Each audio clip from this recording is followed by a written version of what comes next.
બાળમિત્રો, સત્સંગ દીક્ષા અધ્યયન ક્લાસમાં આપ સર્વેનું સ્વાગત છે.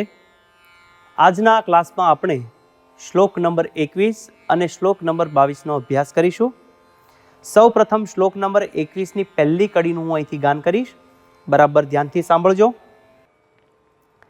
કાષ્ઠજામ દ્વિગુણામ માલામ કંઠે સદૈવ ધારયેત. ફરીવાર. કાષ્ઠજામ દ્વિગુણામ માલામ કંઠે સદૈવ ધારયેત. આ કડીના છૂટા છૂટા શબ્દો સાંભળીએ. કાષ્ઠજામ દ્વિગુણામ માલામ કંઠે સદૈવ ધારયેત. બધા જ શબ્દો છૂટા છૂટા છે, સમજાય તેવા છે. ફરીવાર આ કડીનું આપણે 2 વખત સમૂહમાં ગાન કરીએ. કાષ્ઠજામ દ્વિગુણામ માલામ કંઠે સદૈવ ધારયેત. ફરીવાર. કાષ્ઠજામ દ્વિગુણામ માલામ કંઠે સદૈવ ધારયેત. હવે આ શ્લોકની બીજી કડીનું ગાન કરીશ. બરાબર ધ્યાનથી તેને તમે સાંભળજો. સત્સંગમ હિ સમાશ્રિત્ય સત્સંગ નિયમાંસ્તથા. ફરીવાર. સત્સંગમ હિ સમાશ્રિત્ય સત્સંગ નિયમાંસ્તથા. આ કડીમાં છૂટા છૂટા શબ્દો આ પ્રમાણે છે. સત્સંગમ હિ સમાશ્રિત્ય સત્સંગ નિયમાંસ્તથા. છેલ્લો શબ્દ સત્સંગ નિયમાંસ્તથા. એમાં 3 શબ્દ ભેગા છે.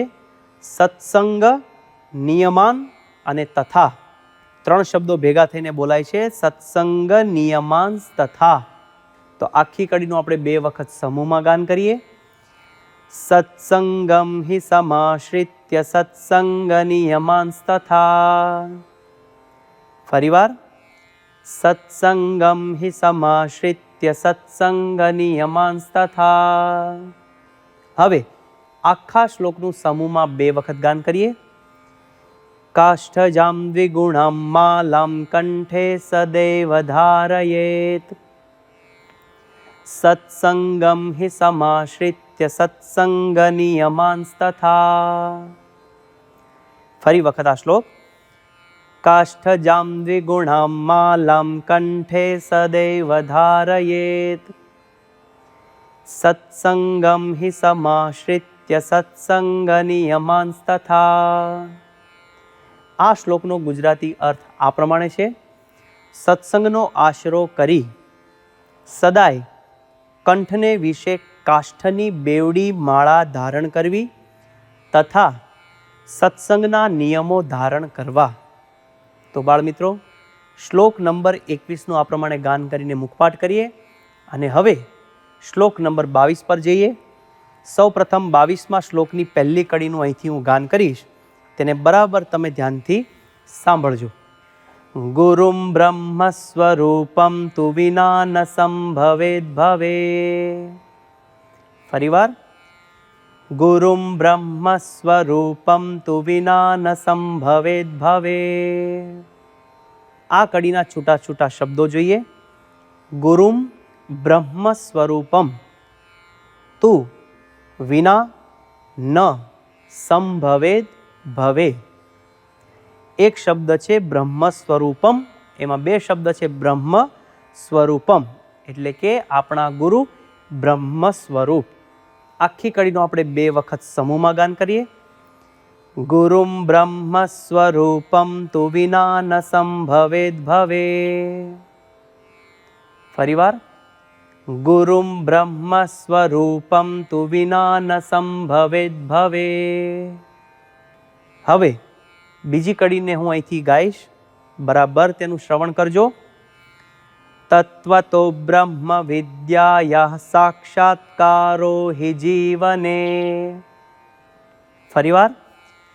તત્વતો બ્રહ્મ વિદ્યાયાઃ સાક્ષાત્કારો હિ જીવને. આ કડીના છૂટા છૂટા શબ્દો સમજીએ. તત્વતો બ્રહ્મ વિદ્યાયાઃ સાક્ષાત્કારો હિ જીવને. બ્રહ્મ વિદ્યાયાઃ આ શબ્દમાં 2 શબ્દ છે, બ્રહ્મ અને વિદ્યાયાહ એટલે કે બ્રહ્મ વિદ્યાનો આખી કડીને આપણે 2 વખત સમૂહમાં ગાન કરીએ. તત્વતો બ્રહ્મ વિદ્યાયાહ સાક્ષાત્કારો હિ જીવને. ફરીવાર. તત્વતો બ્રહ્મ વિદ્યાયાહ સાક્ષાત્કારો હિ જીવને. હવે આખા શ્લોકનો 2 વખત સમૂહમાં ગાન કરીએ. ગુરુમ બ્રહ્મ સ્વરૂપમ તુ વિના ન સંભવેદ ભવે. તત્વતો બ્રહ્મ વિદ્યાયાહ સાક્ષાત્કારો હિ જીવને. ફરી વખત. ગુરુમ બ્રહ્મ સ્વરૂપમ તુ વિના ન સંભવેદ ભવે.